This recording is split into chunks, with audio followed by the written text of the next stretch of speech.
We were talking about the BGCT for the last 3 times that we got together. So quiz time. Who does the B stand for? Robert Buckner. And what do we remember him for? Social ministries and also newspaper. He owned the newspaper, state newspaper for a while, and social ministry and the forming of the Buckner Children's Home. So he was the person, he was kind of the social conscience of Texas Baptists. Who did the G stand for? Gambrell. Gambrell. Remember, he was that Civil War scout that fired the first shot at the Battle of Gettysburg. What do we remember him for? He was a state convention secretary, executive secretary for many years, also a newspaper man, and he was really the preeminent denominational kind of guy. And the last time was the C. Who's the C? Carroll, B.H. Carroll. And of course, we all know about him. We think of him primarily as being an educator. At the same time, he was a pastor educator. Remember, Southwestern Seminary started where? It actually started in his church. He actually mentored students and taught them there before he then started teaching at Baylor and then started the seminary there. Well, the BGCT was formed 136 years ago with the merging of the Baptist State Convention, which was formed in 1848, and the Baptist General Association that was formed in the 50s, 60s. And as we've already said, it is responsible for helping to support 10 universities, institutions of higher learning like Baylor. They helped to start Southwestern Seminary. We're behind that.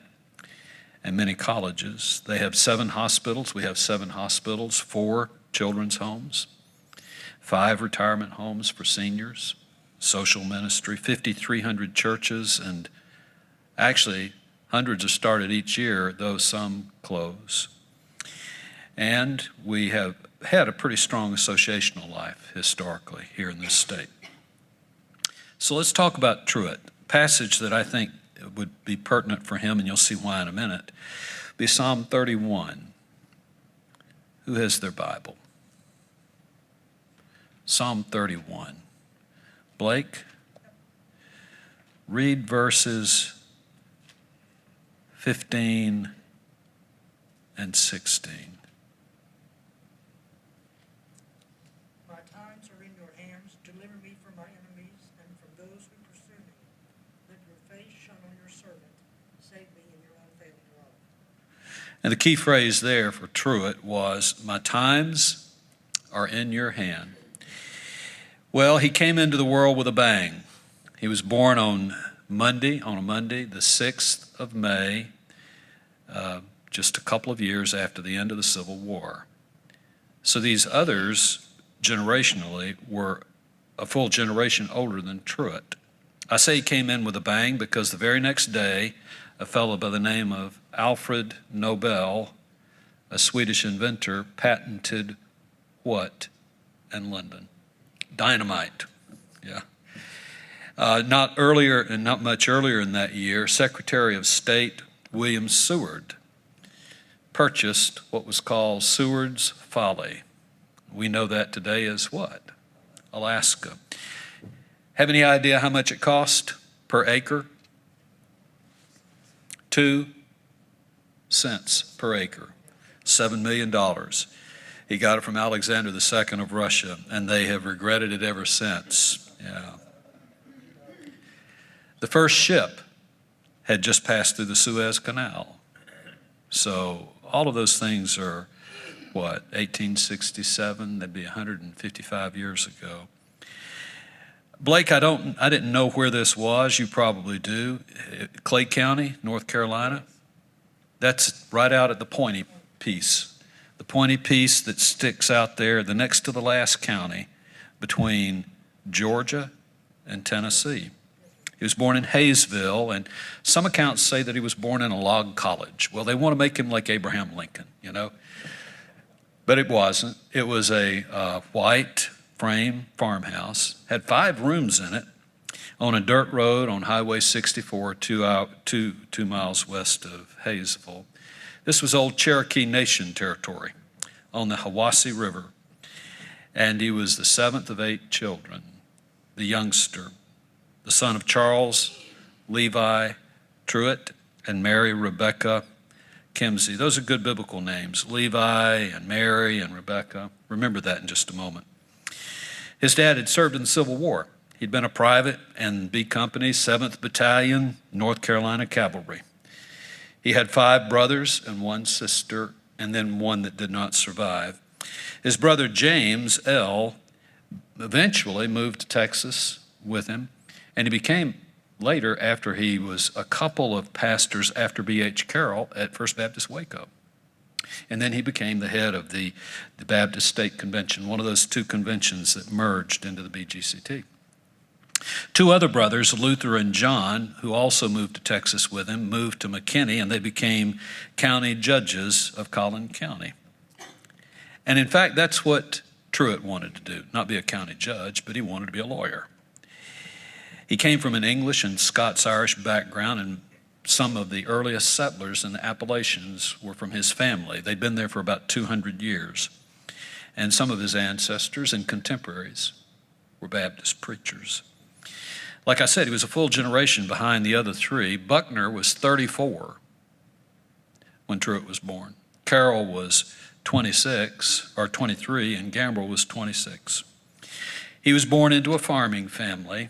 They farmed just the regular crops like corn and wheat, oats, rye, hay, that sort of thing. But half of the land was timber.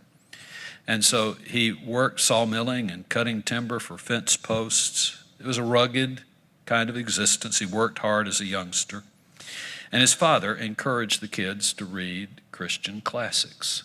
So he was raised reading Pilgrim's Progress, Richard Baxter's Everlasting Saints, John Fox, his Book of Martyrs, Pendleton's Christian Doctrines. And reputedly, he was very much like Carroll. He had an almost photographic memory. He remembered everything he read. He went to school at Hayesville Academy for for about 10 years, and after he graduated then, he became a teacher.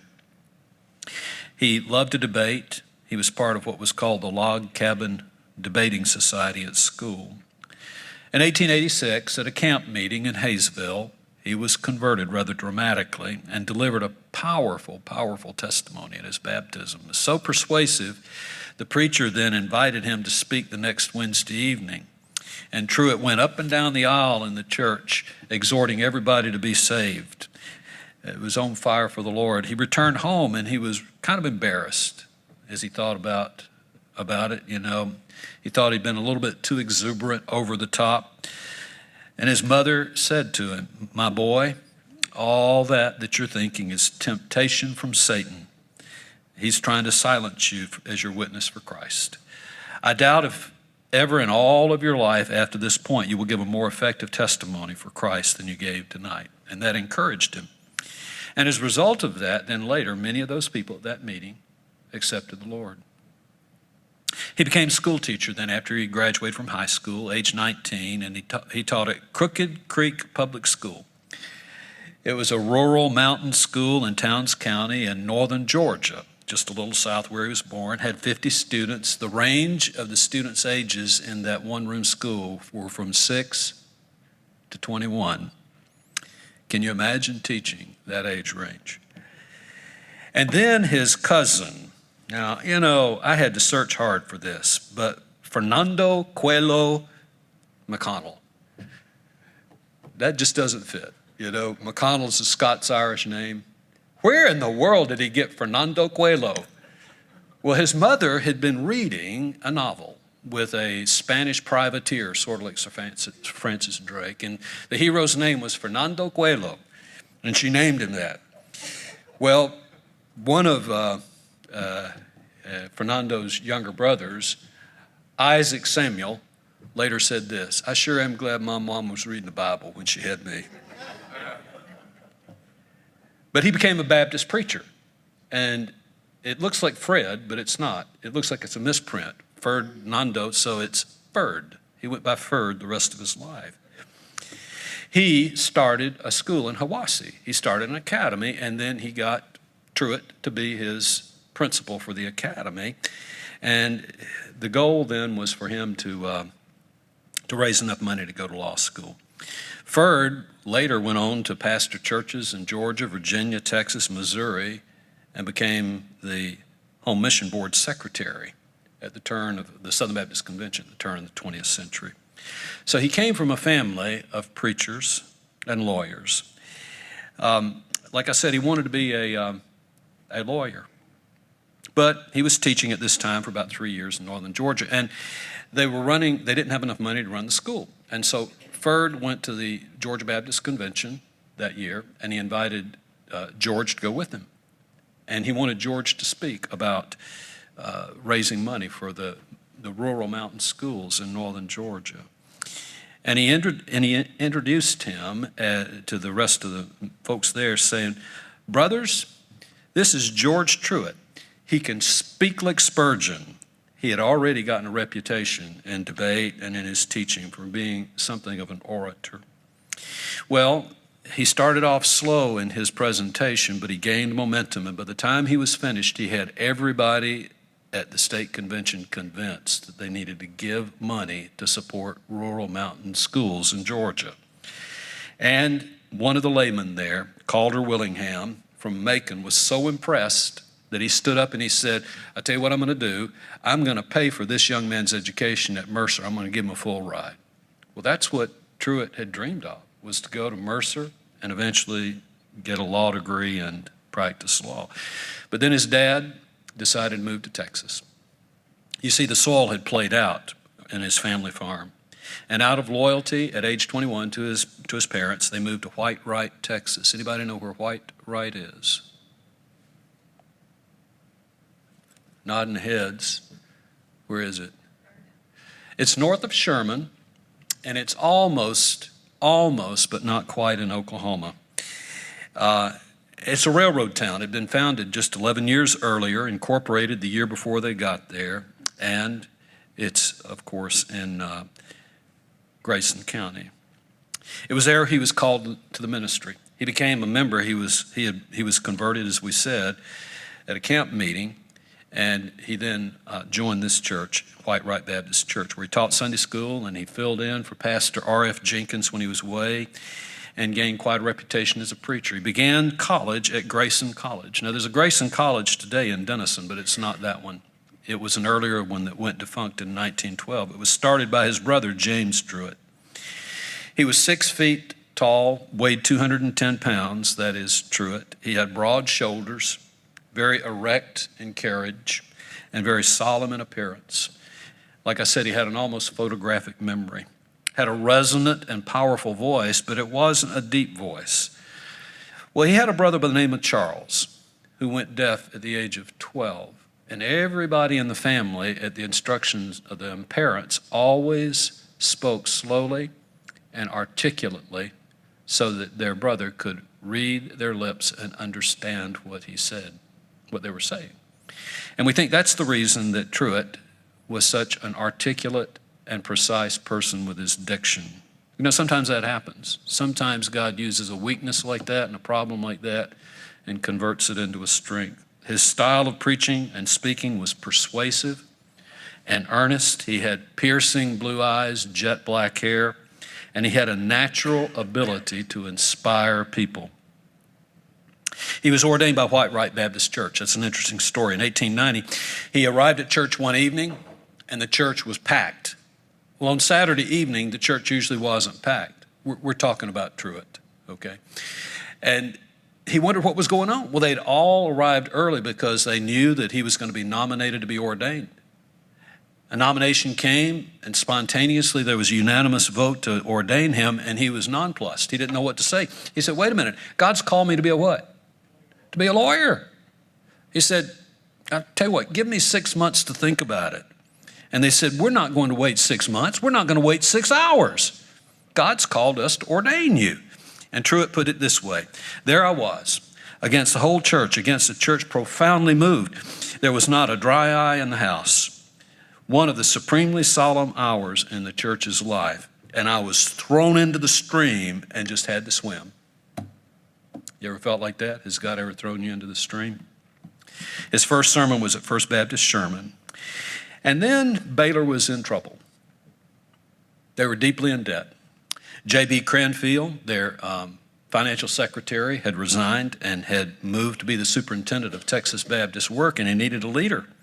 So Truett's pastor, R.F. Jenkins, wrote a letter to Carroll, and he said, you need this young man to come up there and be your financial secretary. Well, he's only just 20, 21 years old, and nobody believed that he could do it. But what Jenkins told Carroll was, whenever this man speaks, people do what he asks them to do. And sure enough, they hired him. He raised $92,000 over the next 2 years. Doesn't sound like much today, but it was a fortune then. And got Baylor out of debt. And it began a lifelong friendship with B.H. Carroll. He lived with the Carrolls then when he enrolled as a student in Baylor. He was there for 4 years and graduated in 1897. While he was there in his sophomore year, he met Josephine Jenkins, the daughter of a McClellan County Judge, Warwick Jenkins, and they married. He was a trustee of the university. They had 3 daughters in their married life, Jessie, Mary, and Annie. They were married 50 years, and she died 12 years after Truett. While he was at the university, he was a student pastor. He pastored East Waco Baptist Church, and the congregation doubled in size. They built a new sanctuary. He was a popular preacher. He filled in for Carroll whenever Carroll was away, and his reputation as a preacher then spread far and wide. And an interesting thing happened then. He turned church after church after church down to go to them, and then guess who came knocking? Which church? First Baptist Church, Dallas. And he accepted the call. But another thing happened at the same time. Now, this guy's just graduated from Baylor, just got his bachelor's degree. The trustees voted unanimously to call him as president, and he turned them down. He said, no, God's called me to pastor. Just 30 years old, he replaced C.L. Seashoals as pastor, who'd left earlier in the year. And he, once again, ran into a situation where the church was in debt, $12,000. He went on these conditions. He said, I'll come if you will allow me to have fundraising campaigns on special offerings, and if you will commit yourselves to giving for what? Missions, for missions and benevolence. They voted 74-3 to call him, and they hired him at a salary of $1,800. I wonder who those 3 people were. I wonder if later they had misgivings about their vote. He had a very successful ministry there. The membership was 715 when he came. It was 7,800 when he left. 19,531 new members joined over the 47 years that he was there. There were 5,050 baptisms, 112 a year. That's over 2 a week. Total contributions, and this is the beginning of the 20th century, total contributions were over $6 million. They had 3 building campaigns, and it became the largest Baptist church in the world until it was surpassed in the 1920s by a church in Fort Worth. Which one? First Baptist Church, under whose leadership? J. Frank Norris. Yeah. And they were not particularly friends with each other. There was an early tragedy in his life. Will you bear with me for about another 10 minutes? Okay. There was an early tragedy in his life. Dallas Police Chief J.C. Arnold was a friend and a member at First Baptist Dallas. And he invited him to go quail hunting with him in Johnson County. And on the way home, Truett was carrying his gun with a hair trigger on it, and he stumbled, and the gun went off, and it hit Arnold in the leg. A shotgun. He wasn't severely injured in the leg. Everybody said it wasn't serious, including his doctors. Arnold would recover easily, but Truett had a bad premonition about it. And so he asked the church to pray for Arnold, and he agonized in his spirit about it. He had this anxiety of self-condemnation about it. And the Wednesday evening when they gathered together for prayer meeting like we do tonight, and they prayed for Arnold, during that time, Arnold had a heart attack and died, probably related to the stress of his injury. And this devastated Truett. It almost caused him to leave the ministry. But then Psalm 31:15 came to him, and it said, my times are where? In his hands. And he had 3 dreams that week as he prepared. He didn't even know if he could preach that next Sunday. As he prepared to preach, he had 3 dreams where Jesus said to him, be not afraid, you are my man from now on. Truett did not share that experience publicly. He shared it with his family, and it later was written by his biographer. This was a turning point in his ministry. And the reason I mention it is because we think of Truett being a great and powerful preacher, but what made him powerful? You see, he knew he was God's man, and he spoke with unusual power, but it was a power of pastoral sensitivity and caring. He showed an extraordinary capacity to minister to people in trouble. His motto, I think, is very worthwhile for us to consider, to remember. You know, we talk about being servants, but a lot of times when we leave the church, we don't go out into the church, into the world with much of a servant attitude. You know what I'm talking about? We go to shop and we expect to be what? Served. Everywhere we go, we expect to be served. Well, Truett had a different perspective on that. He said, be kind to everyone you meet because everybody is having a hard time. Wow. He had a real passion for the lost. He spent 2 mornings a week writing letters to lost persons that he knew, exhorting them to accept Christ. This was the busiest man in the pulpit in the convention, and yet he spent 2 mornings a week doing it. And people asked him why. He said, I could not quit this holy task if I wanted to, and when I know how many I have been able to lead to Christ by doing this and see the constant appeals pouring in upon me, I couldn't quit if I tried. His pulpit presence was powerful. He spent long hours in sermon preparation, and he had a straightforward, clear, and earnest style of delivery. He focused on themes of encouragement for Christian character, and he especially focused on young people. He especially focused on the youth to encourage them to engage in the battle of life in a godly way. And he prayed like David Garland. Now, that may not mean much to y'all, but if you're my generation at the seminary, we had one professor at the seminary that everybody knew could lift you to the throne of heaven in his prayers. David Garland. He prayed to lift people to the throne of heaven. He prayed with conviction and passion, and a lot of people said his prayers blessed them more than his sermons did. John White, pastor of Second Baptist Church, Atlanta, put it this way: George Truett could so speak the most commonplace words to send chills through his audience. George Truett has much of his power to communicate to men his soul on the most ordinary vehicles of thought and language. His adjectives and his adverbs take on a spiritual quality as the dull black wires take on electric current. He was committed to missions. First Baptist Dallas gave more to convention missions than any other church in the convention. He helped small churches.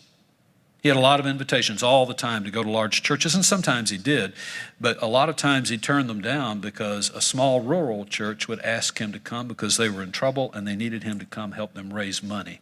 And he often did it. And then he would go back and celebrate with them when they dedicated the new building. He had a heart for cowboys. 37 years, he would go on annual trips to the Davis Mountains, and he would ride on cattle drives with the cowboys because he knew they were separated from their families.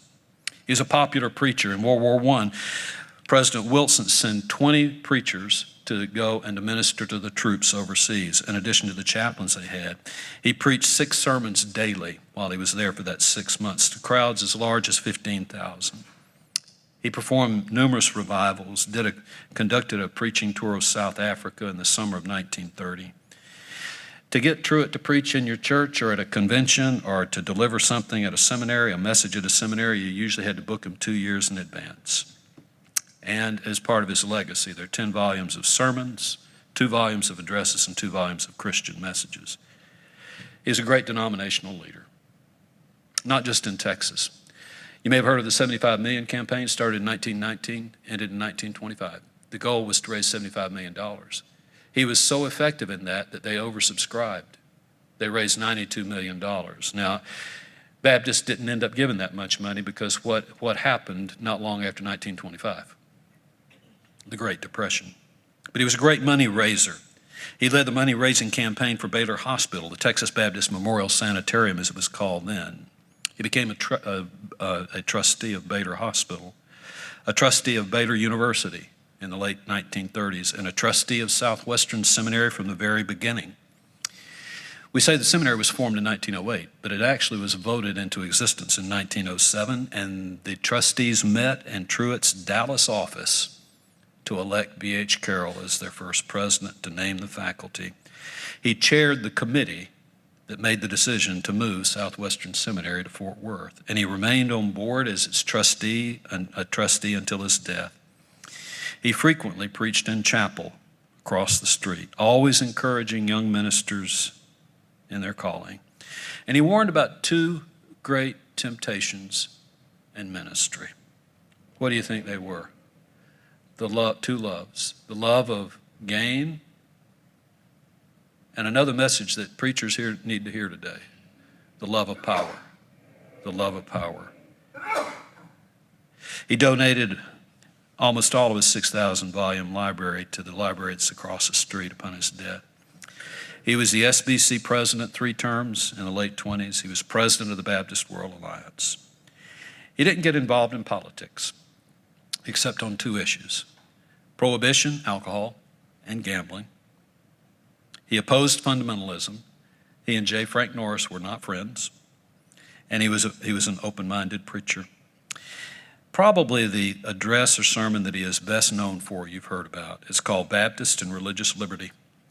Thousands of people gathered at the steps of the nation's capital in May of 1920 when he delivered his address on Baptists and their conviction for religious liberty.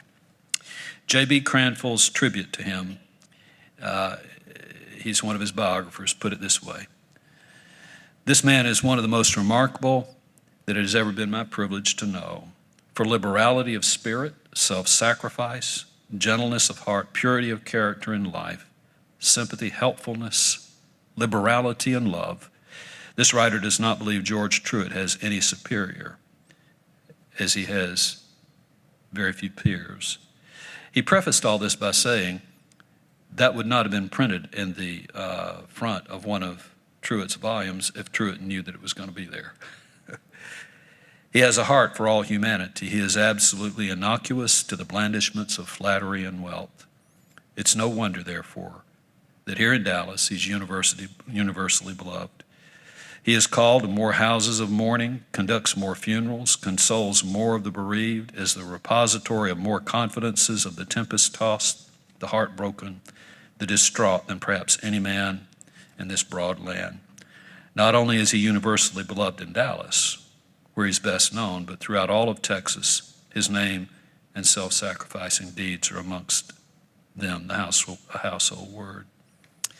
He died in July of 1944. He died of bone cancer. And his funeral was the most widely attended funeral in the city's history. 4,600 people packed into the sanctuary at First Baptist Dallas. Flags flew at half-mast all across the city. Get this, the county ordered all of the government offices closed so people could go to the funeral. That wouldn't happen today. Most of the city businesses closed and the funeral procession stretched 3 miles. You know where Northwest Highway is in Dallas? Not far from Park City's Baptist Church. You know the graveyard, the cemetery that is just on the north side of that. It's Sparkman Hillcrest Memorial Park Cemetery. That's where he's buried. I find this interesting. That's also where Mary Kay Ash is buried, Greer Garson, H.L. Hunt, Tom Landry, Mickey Mantle, and H. Ross Perot, and George W. Truett. Truett Hospital at Baylor is named for him. Truett Auditorium across the street is named for him. Truett Theological Seminary is named for him. And Truett McConnell University in Cleveland, Georgia is named for him. So I close my summary of BGCT leadership by saying this. I think all of these men demonstrated one thing in common. They were men of great integrity and people you could trust. Robert Buckner in social ministry, J.B. Gambrell, denominational leadership, B.H. Carroll as a pastor, teacher, educator, and George W. Truett, who modeled what it meant to be a pastor and an advocate of religious liberty. So thanks for bearing with me as we've gone through this review of what I think the heritage of the BGCT is all about.